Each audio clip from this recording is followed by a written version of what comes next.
Eh bien, bonjour à tous. J'espère que vous allez bien. Aujourd'hui, j'avais envie de vous faire une petite vidéo, toujours en lien avec manger en conscience. Une petite vidéo sur ce que j'appelle les inutiles et les transformables. Alors, qu'est-ce que c'est ça? En fait, pour vivre en conscience, pour manger en conscience, pour avoir une alimentation consciente, on part du principe qu'on a tout en nous, ça je vous l'ai déjà dit, et en fait qu'il nous faut juste réactiver, redécouvrir notre potentiel et puis le nourrir.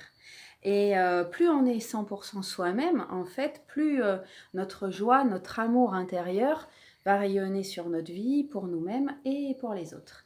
Et du coup, pour cela, il est nécessaire d'aller regarder les aspects aussi les plus sombres de nous-mêmes, qui nous composent, puisque on en a tous. Et on souffre tous globalement des mêmes choses, même si ça s'exprime différemment pour chacun, et puis avec plus ou moins d'intensité.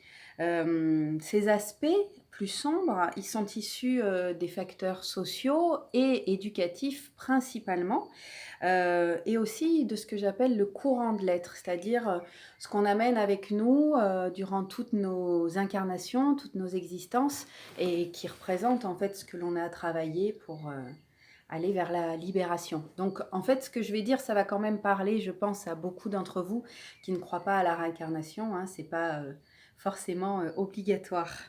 Ces concepts, donc, je les appelle les inutiles et les transformables. Les inutiles, c'est vraiment à se débarrasser.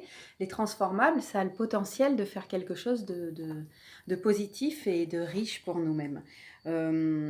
C'est des poids, pour moi, auxquels on s'enchaîne et qu'on va traîner comme des boulets tout le long de notre existence. Alors, pour les inutiles, on va trouver la culpabilité, le regret et la comparaison. Alors la culpabilité, c'est ce fameux concept judéo-chrétien sur lequel pour moi repose aussi le capitalisme, entre autres, que en fait si on n'y arrive pas, c'est parce que on est nul et c'est vraiment de notre faute. Et la culpabilité, c'est totalement, mais alors totalement inutile. Elle n'amène à rien, elle sert ni à se remettre en question pour évoluer, ni à transformer une situation pour en voir les aspects positifs. Elle empêche de regarder les choses telles qu'elles sont même. Et elle est contre-productive, contre-évolutive, pardon. Et en plus, elle se nourrit d'elle-même. Plus on va être dans la culpabilité et plus on va être dans la culpabilité, on va l'appliquer à toutes les situations. Quand on mélange la culpabilité à l'affectif, ça donne le chantage affectif, surtout envers les autres, mais on est dans cette relation ping-pong avec nous-mêmes aussi. Ce qui est, passé est passé, et en fait, l'option juste et constructive avec ça, c'est de voir ce qu'on peut faire et pas de rester à se dire j'ai été nulle, j'ai pas réussi, c'est de ma faute, etc. On va le mêler maintenant avec les regrets. Les regrets, ça fait qu'une seule chose. Les regrets, ça fait vivre dans le passé. C'est tout. En compagnie des si. Vous savez, si ça avait été comme ça, si j'avais fait ça, s'il avait été comme ça, si on avait fait comme ça. C'est un poids, pardon. C'est mes notes, je me relis très très bien. C'est un poids que l'on s'ajoute comme une veste, un châle sur les épaules, et pour nous empêcher de voir ce qu'il y a autour de nous et en nous. Et le fait de ne pas avoir de regrets, c'est différent de reconnaître, de s'être trompé. Reconnaître ça, ça nous permet d'avancer. Mais avoir des regrets, en fait, ça bloque. Toute la différence se trouve dans cette reconnaissance. Et reconnaissance, conscience, vous voyez un petit peu le lien. Le fait de s'être pris en main et d'avoir choisi d'évoluer avec la situation, en quelque sorte. Ne pas avoir de regrets, encore, ça ne veut pas dire ne pas s'excuser. Ou ne pas être triste quand quelque chose n'a pas fonctionné, quelque chose qui s'est passé. Voilà. La comparaison, c'est le poids, pour moi, l'image, ça fait un poids en travers de la gorge. C'est le truc, qui fait que c'est impossible à avaler. On nie ici, pour moi, la notion du karma, ou en tout cas, pour ceux qui n'y croient pas, le fait que chaque personne vit et perçoit selon sa propre réalité, qui lui est propre. Et on se fige sur ce que l'on voit des autres selon notre propre réalité et nos concepts à nous. Et en fait, on s'empêche ainsi d'exprimer notre propre potentiel. Voilà, pleinement notre propre potentiel. Ça, c'est important pour moi. Malheureusement, notre société nous pousse sans cesse à la comparaison. On est tout le temps là-dedans, que ce soit dès les notes à l'école, euh, ce qui, je sais, commence à être un petit peu remis en question par certaines personnes un petit peu plus évoluées. La notion des notes, vous connaissez ce dessin qui circule là sur Facebook avec plein d'animaux différents et on leur dit, je crois que c'est celui qui doit monter à l'arbre, c'est celui qui va réussir les examens. Et puis dedans, il y a un poisson, il y a un singe. Bon, bref. Et en fait, voilà, la société, ça nous pousse tout le temps à la comparaison. Donc, dès l'enfance, l'école, le milieu professionnel, et puis après, même dans notre vie, le bonheur, ce qu'il faut posséder, ce qu'il faut avoir, etc. Pour moi, en fait, ça nous pousse à être pas satisfait de ce que l'on a, et donc ça nous pousse à ne pas développer ce que l'on a, notre propre potentiel, et donc à en rayonner sur la vie. Voilà. Alors maintenant, les transformables. Alors, dans les inutiles, on pourrait dire qu'on pourrait transformer les choses. Mais en fait, il y a plus d'inutilité que de potentiel de transformation. C'est pour ça que je les ai rangés comme ça. Dans les transformables, on va trouver les peurs, les attentes et les besoins, notamment. Alors les peurs, la peur c'est normal, c'est quelque chose d'intrinsèque, c'est inhérent à notre être. La peur dans son bon fonctionnement, on peut même dire qu'elle nous alerte du danger, elle met en place des protections. Mais en fait, sur le long terme, ces protections, en fait, elles peuvent devenir très rigides et bloquantes. Donc la peur, elle est aussi en lien avec l'amour de soi. Pour moi, la peur, c'est un immense et magnifique champ d'exploration qui, quand on va le regarder, l'écouter, l'appréhender, la rassurer, ça peut nous révéler des grandes richesses intérieures et donc vraiment un moyen d'avancer. Et c'est totalement transformable avec des effets bénéfiques rapides. Voilà. Les attentes, ça tue. Pour moi, les attentes, ça nous tue. On a le sentiment que les autres, que les choses et que nous-mêmes, on doit correspondre aux idées que l'on se fait selon nos besoins. Et même si on fonctionne sur des bases erronées. Et en fait, les attentes, ça nous fait développer des rigidités et ça nous empêche d'être dans l'accueil de ce qui est, de la réalité, des choses telles qu'elles sont et avec tous les potentiels que ça renferme, du coup. Logique. Les attentes, ça restreint. Et ça fait autour de nous un monde très étroit, en fait, et tout petit. Les attentes, pour moi, c'est en lien avec la dépendance. Et c'est totalement transformable aussi. J'en sais quelque chose, je peux vous le dire. J'ai une longue expérience de la transformation des attentes en qualité, en quelque chose de positif. Et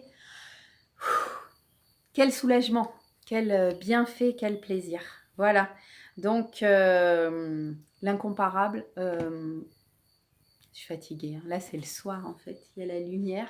J'ai bossé toute la journée. Je voulais vraiment faire cette vidéo. Alors, voilà, toujours. Donc oui, incomparable entre l'avant et l'après, le travail sur les attentes, je vous assure. Les besoins, en fait, les besoins, on en a tous, c'est pareil. C'est pas quelque chose de négatif, en fait.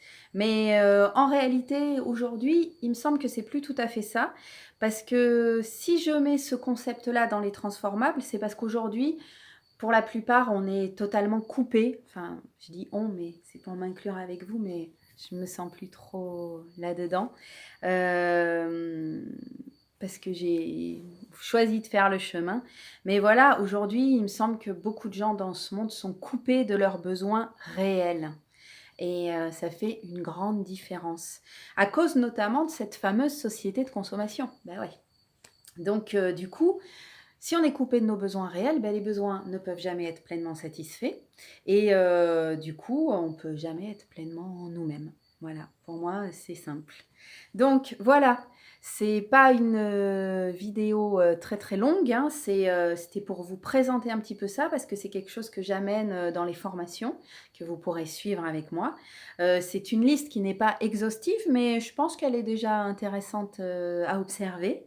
Et je dis souvent en discutant avec mes amis, pour moi, qu'il faut choisir de ne pas s'encombrer de poids inutiles pour travailler sur ce sur quoi on a vraiment à travailler, puisqu'on a tous des choses à faire évoluer, à travailler avec, et il y a plein de choses inutiles.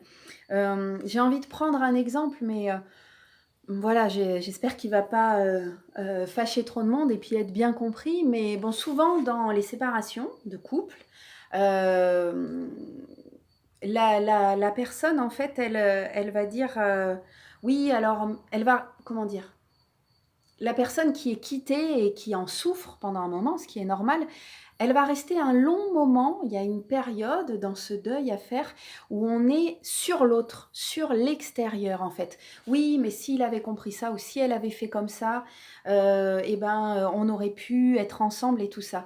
Et en fait, moi, là, dans ces cas-là, je dis, mais ça, il faut le laisser parce que c'est fini. Alors, on en souffre, ok, hein, il y a un travail à faire, ça c'est ok, c'est fini. Mais si on se met un poids en plus à réfléchir sur ce que ça aurait été, pardon, si l'autre avait eu tel ou tel comportement, on s'en sort jamais. On n'est jamais là, à l'intérieur de soi-même, à regarder quelles sont nos ressources et nos richesses pour gérer cette situation difficile. Voilà.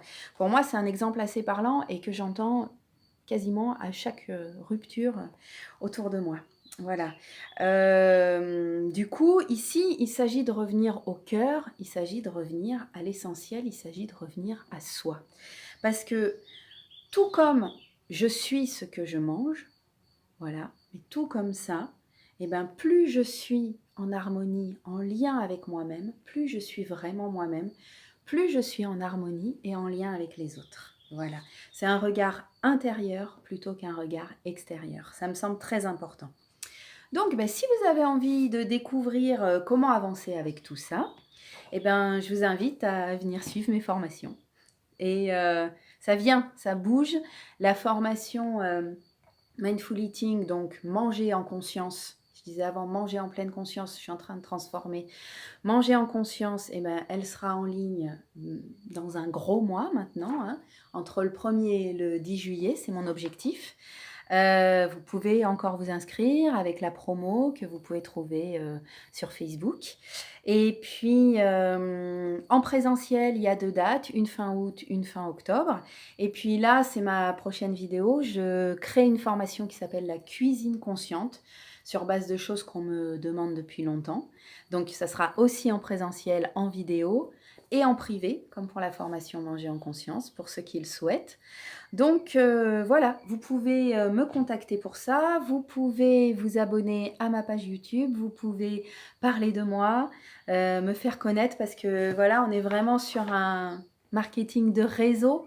Et puis moi, j'ai vraiment envie que les gens qui viennent vers moi trouvent vraiment du sens à ce que je propose. Hein. C'est pas business is business. J'y arriverai pas, je crois. Hein. J'ai beau essayer, mais voilà, le sens profond est beaucoup plus important. Et puis, vous pouvez donc me suivre sur Facebook, sur ma page Se Nourrir avec le petit logo rose en fleurs, Cuisine et pleine conscience. Et puis, c'est ce qui a marqué dans le logo. Mon email, si vous voulez me contacter, c'est se nourrir, tout attaché, nourrir avec 2 R, à gmail.com. Et puis, vous pouvez aussi m'écrire pour vous abonner à ma mailing list. Voilà, je vous remercie pour votre attention. Bientôt d'autres vidéos. Et puis, ben voilà, je vous souhaite, je vous envoie, je vous offre beaucoup d'amour. Un amour hein, bien plus vaste hein, qui ne m'appartient pas. Et puis, je vous souhaite plein de bonheur, plein de bonnes choses. Gros bisous. À très très vite. Bye bye.